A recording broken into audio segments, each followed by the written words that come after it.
இதோ தேவ வார்த்தைகள் உரத்த சத்தமாக, தன் சிலுவை எடுத்துக்கொண்டு என்னை பின்பற்றாதவன் எனக்கு பாத்திரன் அல்ல. தன் ஜீவனை காக்கிறவன் அதை இழந்து போவான், என் நிமித்தம் தன் ஜீவனை இழந்து போகிறவன் அதை காப்பான்.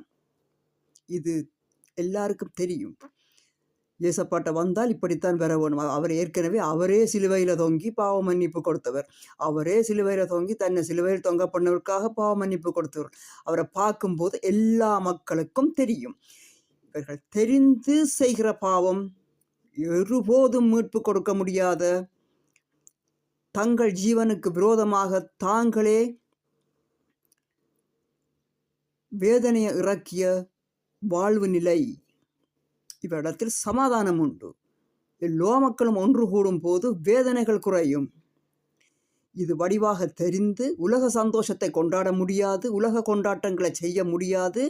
தெய்வங்கள், குட்டி சாத்தான்கள், சாமிகள், விக்கிரக தோஷங்கள், விக்கிரகங்கள் எல்லாம் வைத்து அதை போசித்து கூத்தாடினால் அங்கே கூத்தாடி கூட்டமாக நன்றாக எல்லா காரியங்களையும் செய்யலாம், கொண்டாட்டங்கள் செய்யலாம் என்று தெரிந்து ஏசப்பாவை சிலுவையில் தொங்கின எல்லா இடமும் பார்க்கிறார்கள். பார்த்து கொண்டு தெரியாதவர்கள் போல் தங்கள் ஆத்மாவுக்கு விரோதமாக தாங்களே பொய்களுக்கு பின்பாக போய் இன்றைக்கு தேசம் நாடு முழுவதிலையும் எப்ஸ்டைன் ஜெஃப்ரியினுடைய தூதர்கள் சாத்தானியர் மக்களுக்கு மேலே இறங்கி விக்கிரகங்களை கொண்டு வந்து கைகளால் செய்யப்பட்ட விக்கிரகங்களுக்கு உருவேற்றி கலையேற்றி கலையாடி பேய்களை வாலாயம் பண்ணி அந்த வாலாயத்தின் ஆவிகள் இன்றைக்கு மேற்கொண்டு பெருக்கெடுத்து விட்டது.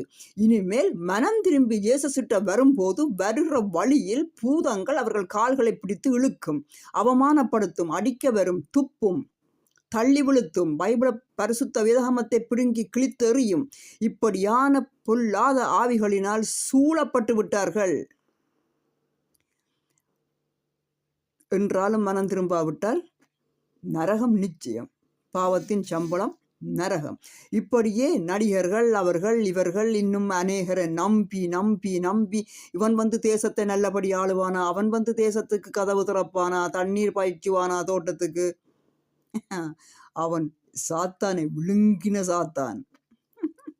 அவன் நீர் பாய்ச்சுறவர் கிறிஸ்து மட்டுமே.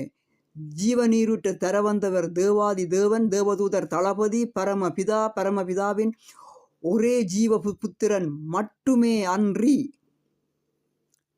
ஜீவ தரவுகோள்